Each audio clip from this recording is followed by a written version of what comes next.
I don't know about you, but this offseason just feels different. It feels like we're standing at the edge of something big.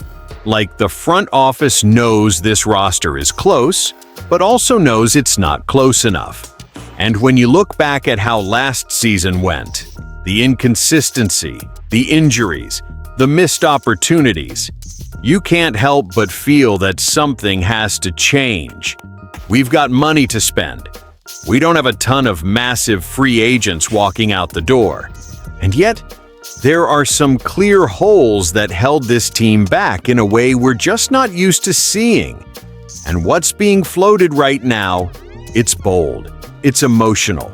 It's the kind of move that would have the entire fan base losing its mind, in a good way. But would it actually fix what hurt us last season? Stick with me, because this could shape everything about how the Niners attack next year. And hey, if you're a real 49ers fan, if you truly believe this team is going to the Super Bowl next year, go ahead and hit that like button and subscribe. The 49ers Nation Report is a new channel, and I only want the faithful here. The ones who ride through the highs and the heartbreak. All right, let's talk about what's really on the table. According to Fox Sports analyst Greg Auman, the 49ers are projected to be aggressive in free agency, especially at edge rusher. And honestly, after what we watched last season, that makes all the sense in the world. Let's start with the obvious. The pass rush fell off a cliff. With Nick Bosa missing much of the year with that torn ACL, the defense just didn't feel the same. We finished with the lowest sacks per game in the entire NFL. The entire identity of this defense, that relentless pressure, disappeared. And you could feel it every Sunday. Now yes, the front office did try to get younger. They drafted Michael Williams, Alfred Collins, and CJ West in the 2025 class. I like that direction.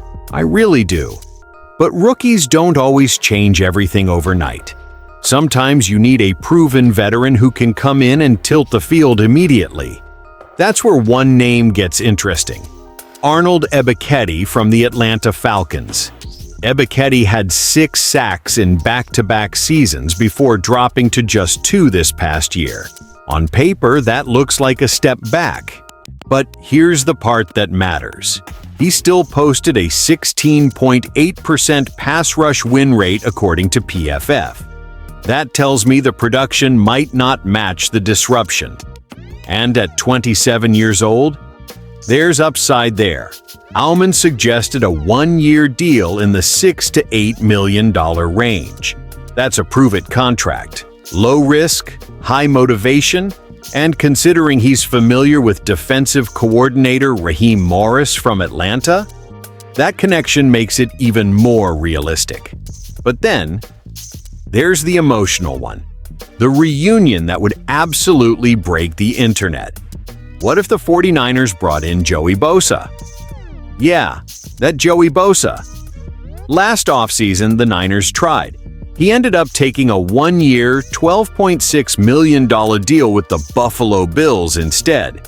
And in 2026, at 30 years old, he put up 5 sacks, 5 forced fumbles, which actually led the NFL, and 54 pressures in 17 games. 15% pass rush win rate.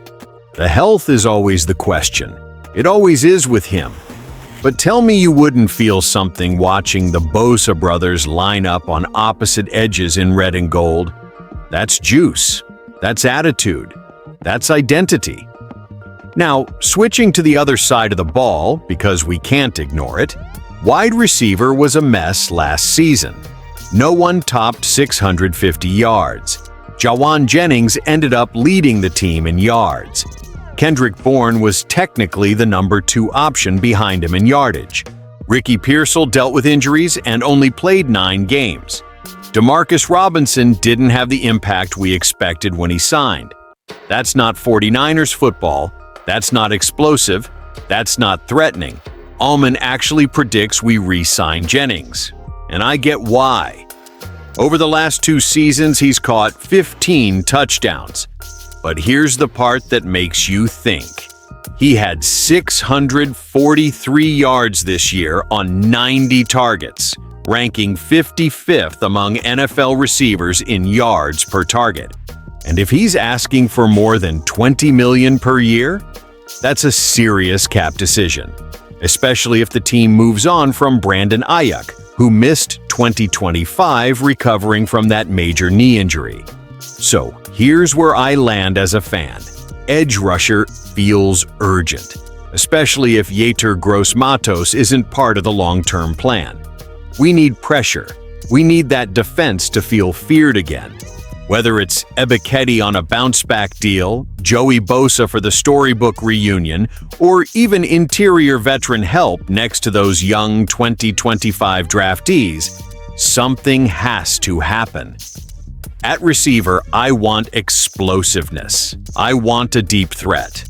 But if Jennings comes back at the right price, I'm not mad at it. He's tough. He's clutch. He plays like a Niner, just not at a number that cripples flexibility. This offseason feels like a pivot point. We have the money. We have the core. The Super Bowl window is not closed, but it's not guaranteed either. The front office knows it. The locker room knows it. And we as fans, we definitely know it. If they nail this pass rush move, everything changes. The entire identity of this team snaps back into place. But if they miss, we're talking about another season of almost. So now I want to hear from you. Would you bring in Joey for the reunion? Would you rather take the upside swing on Ebiketie? And what are you doing at receiver? Drop your thoughts in the comments. Let's talk about it. And if you're really part of this faithful, if you truly believe the Niners are going to the Super Bowl next year, make sure you like the video and subscribe to 49ers Nation Report. The channel's new, and I only want the real ones here.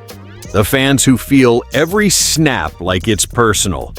Because this offseason, it's personal.